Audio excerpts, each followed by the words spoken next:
Bonjour à tous, donc on se retrouve pour le chapitre 1 de ce thème 3, énergie, conversion et transfert.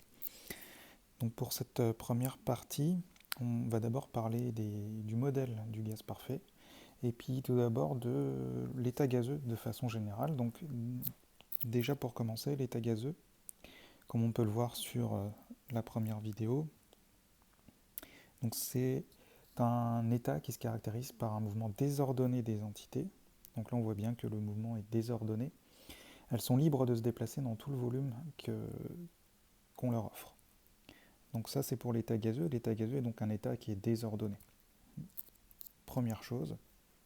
Et on peut du coup décrire à l'échelle macroscopique l'état gazeux par différentes grandeurs macroscopiques qui sont sa température, sa pression, sa masse volumique et son volume. Donc lorsque ces grandeurs caractéristiques sont constantes dans le temps, on parle de l'équilibre thermodynamique. Donc par exemple, si vous devez mesurer la température à un moment donné et qu'on vous demande de mesurer la température à l'équilibre, il faudra attendre que cette température soit constante pour pouvoir en donner la valeur. Donc c'est ce qu'on appelle l'état d'équilibre du gaz. Alors maintenant, ces mouvements de particules à l'état microscopique, la vitesse de déplacement, l'énergie cinétique des particules, sont reliés justement aux grandeurs macroscopiques qu'on mesure. Ces grandeurs macroscopiques sont justement liées à un très grand nombre d'événements microscopiques. Et c'est justement comme ça qu'on peut interpréter certaines grandeurs macroscopiques, comme par exemple la masse volumique. Alors quand on parle de masse volumique, donc de la masse du gaz et du volume qu'occupe le gaz, à l'échelle microscopique, on remarque que la masse des entités, plus elle est élevée à volume constant, plus la masse des entités est élevée, plus la masse volumique sera importante. Et si la distance moyenne entre les entités diminue à masse constante, la masse volumique augmente aussi. J'aurais pu faire le raisonnement inverse aussi. Ça marche bien évidemment dans les deux sens. La pression, elle, donc la pression, elle, que vous mesurez à l'échelle macroscopique, à l'échelle microscopique, elle va augmenter lorsque le nombre de collisions par unité de surface est de temps. Donc la fréquence des collisions par unité de surface, si vous préférez, est élevée. Effectivement, plus je vous replace dans le contexte, plus la fréquence des chocs sur la paroi va être importante, plus la pression va être importante. Maintenant, on a vu dans l'activité, si on prend deux gaz, deux masses différentes, donc des entités qui ont une masse individuelle différente, pour un nombre identique dans les deux cas, ici 200 j'ai choisi, on remarque que la température et la pression sont identiques, mais pourtant la vitesse, on le voit assez bien, hein, la vitesse moyenne de déplacement à l'œil nu, hein, la vitesse de déplacement des particules est beaucoup plus importante pour ce gaz-là. Et pourtant la pression est identique. Donc on pourrait se dire, c'est bizarre, puisqu'on vient de voir que la fréquence des chocs, elle va être liée à la pression. Alors ce n'est pas que la vitesse du coup de ces entités qui sera liée à la pression, grandeur macroscopique, mais ce sera l'énergie cinétique moyenne des entités qui seront liées à la pression. Donc là, on le voit bien hein, que la vitesse pour des entités de masse faible est plus grande, mais pourtant la pression est identique. C'est l'énergie cinétique qu'il faut tenir compte et non pas uniquement la vitesse moyenne des entités. Donc la pression grandeur macroscopique, elle est liée microscopiquement à la fréquence des collisions par unité de surface et à l'énergie cinétique moyenne des entités. Autre grandeur macroscopique, donc la température. La température, elle aussi, est liée non pas uniquement à la vitesse moyenne des entités, mais à l'énergie cinétique moyenne des entités. Donc voilà pour la description macroscopique d'un gaz et le lien entre l'échelle macroscopique que vous mesurez avec différents outils et l'échelle microscopique. Alors, le gaz parfait en lui-même, donc le gaz parfait, c'est une hypothèse de modélisation. Donc le gaz parfait, c'est un modèle qui a été formalisé au XIXe siècle hein, par différentes lois que vous avez vues en première. Donc, on peut notamment parler, par exemple, de la loi de Boyle-Mariotte, Alors, Boyle-Mariotte, donc Mariotte que vous voyez ici sur la photo de gauche, donc chimiste scientifique plutôt français. Boyle qui lui est irlandais, si je ne dis pas de bêtises. Alors du coup, dans les pays anglo-saxons, vous entendrez plutôt parler de la loi de Boyle, et en France, on parlera plutôt de la loi de Mariotte, mais il faut bien comprendre que les deux scientifiques ont contribué à cette loi, qui dit que à température constante, lorsque la pression n'est pas trop élevée, le produit P fois V est une constante, quel que soit le gaz. Et une autre loi d'Avogadro, donc que vous voyez en photo ici, donc Avogadro, lui, a montré que le volume molaire, donc c'est-à-dire que le volume du gaz sur la quantité de matière d'un gaz 1 était égal au volume molaire, donc V2 sur N2, d'un gaz numéro 2 dans les mêmes conditions de pression et de température. Donc vous voyez que de toutes ces contributions, alors il y en a d'autres, hein, bien évidemment, loi de Charles, loi de Gay-Lussac, loi de Dalton, toutes ces lois, tous ces scientifiques ont contribué à l'établissement d'une loi, d'un modèle, pardon, qu'on appellera modèle du gaz parfait.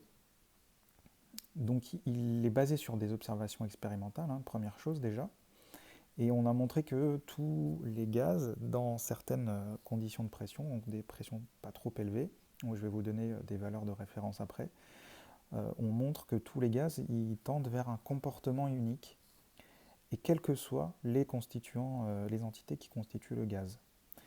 Donc à partir de ces observations expérimentales, on en a fait un modèle avec quelques hypothèses quand même, et vous verrez que ça va être justement les limites de ce modèle, que je vous en dirai juste quelques mots après.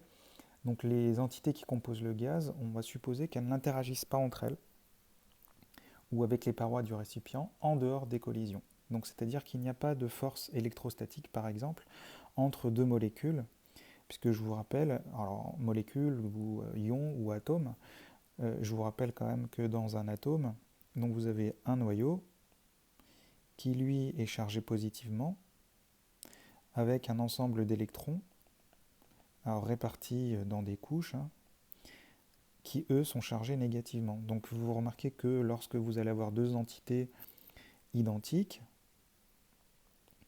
assez proches, il va s'exercer des forces entre ces deux entités. Alors là j'en dessine que deux, mais il faut bien évidemment que vous imaginez ça à n entités dans une enceinte. Ici, il va s'exercer donc des forces d'interaction gravitationnelle, hein, puisqu'un atome a une entité a une masse, donc des forces gravitationnelles, des forces électrostatiques, donc entre les charges positives et les charges négatives. Donc on a bien des interactions, mais dans l'hypothèse du gaz parfait, on va supposer que ces entités n'interagissent pas entre elles, mis à part les collisions avec les parois du système. Donc les entités qui composent le gaz ont aussi une taille qui est négligeable par rapport au volume qui est offert pour le gaz. Ce qui veut dire que ces entités, elles vont pouvoir être considérées comme des points, puisqu'on néglige leur volume par rapport au volume qui leur est offert pour se déplacer. Donc c'est pour ça que dans l'animation que vous avez utilisée dans l'activité 1, on avait en représentation des petites billes pour représenter les entités du gaz. Donc ça, ce sont les diverses hypothèses qui nous amènent à un modèle qu'on appelle le modèle du gaz parfait. Donc là, pour le modèle du gaz parfait, on a une équation que vous devez connaître puisqu'on l'a déjà vue en début d'année. Donc les grandeurs macroscopiques sont liées les unes aux autres. Donc la pression, le volume, la température et la quantité de matière sont liées par l'équation d'état des gaz parfaits. Donc on retrouve la pression qui doit être en pascal, donc attention aux unités dans cette équation. Le volume, c'est là en général qu'il y a une petite erreur, le volume doit être exprimé en mètres cubes. Notre quantité de matière habituelle en mol. Je vais laisser R pour la fin. La température, elle doit être exprimée en Kelvin, puisqu'ici on parle de température thermodynamique. Je vais vous en parler dans quelques minutes. Et ici, la constante des gaz parfaits. Donc si je regarde les unités des autres grandeurs, on aura R qui sera en joules par Kelvin par mol. Donc là, je vous rappelle que la température en Kelvin, elle doit être égale à la température en degrés Celsius, qui est notée θ, plus 273. Alors 273,15, vous allez voir que souvent la conversion, on l'a fait à 273. Et pour le volume, qu'un litre est équivalent à 1 décimètre cube. Alors cette histoire de température en degrés Celsius et température en Kelvin, alors, il faut que vous sachiez que le premier thermomètre finalement qui a été inventé par Celsius justement, ce thermomètre, il était basé tout simplement sur la température de fusion de l'eau, donc 0 degré Celsius, et la température d'ébullition de l'eau, alors plutôt la température de vaporisation, qui est à pression normale, 1013 hectopascales, 200 degrés Celsius. Et donc Celsius s'est basé sur ces deux observations-là, la température à laquelle se solidifie l'eau et à la température à laquelle elle passe à l'état gazeux. Il a ainsi, sur un premier thermomètre, tracé deux traits et divisé l'espace entre les deux, donc diviser l'espace ici entre les deux, en 100 graduations, tout simplement. Donc du coup, il a inventé un thermomètre qui est relatif. C'est qu'aujourd'hui, quand on mesure des températures en degrés Celsius, c'est en fait en lien par rapport aux températures de changement d'état de l'eau. Donc ça, c'est le thermomètre qui est en degrés Celsius, c'est les températures qu'on utilise, on va dire, couramment. Maintenant, thermodynamiquement, on définira, et c'est le lien justement entre température à l'échelle macroscopique et le lien aux événements microscopiques, c'est que la température, elle est liée à l'énergie cinétique des molécules. Et on considère qu'à une température de 0 Kelvin, à une température de 0 Kelvin, les entités sont parfaitement immobiles. Donc c'est ce qui définit le zéro absolu, c'est ce zéro-là, ce zéro absolu, qui est aussi égal à moins 273 degrés Celsius. Donc ça, c'est ce qu'on appellera la température thermodynamique, puisqu'elle est liée à un événement microscopique. On parle aussi de température absolue, puisqu'on peut la définir pour n'importe quelle entité, et non pas en référence à un changement d'état de l'eau. Donc voilà pour l'équation d'état du gaz parfait. Maintenant, en termes de limites, vous avez bien vu les hypothèses qu'on a faites. Donc, ce modèle, il permet quand même de décrire le comportement de beaucoup de gaz et de calculer des grandeurs caractéristiques comme la pression, le volume, la température. On peut aussi du coup interpréter l'évolution, la variation de certaines grandeurs grâce à ce modèle. Mais ça a quand même certaines limites. Donc les limites, elles vont s'appliquer surtout à des gaz à des pressions inférieures à 1 mégapascal. Donc à partir des pressions trop élevées, le modèle ne collera plus à la description du gaz. Et la description de ce modèle ne sera valable qu'à des températures différentes de 0 Kelvin, donc de ce fameux 0 degré, de ce fameux zéro absolu. Donc ça reste une approximation, mais ça reste une approximation quand même très proche du comportement de beaucoup de gaz lorsque les pressions et les températures sont plutôt modérées. Donc voilà pour ce qui est de la description d'un gaz, du modèle des gaz parfaits et de ses limites. Et on se retrouve dans le deuxième chapitre de ce thème numéro 3 sur le premier principe de la thermodynamique, c'est-à-dire parler des échanges d'énergie entre un système et l'extérieur.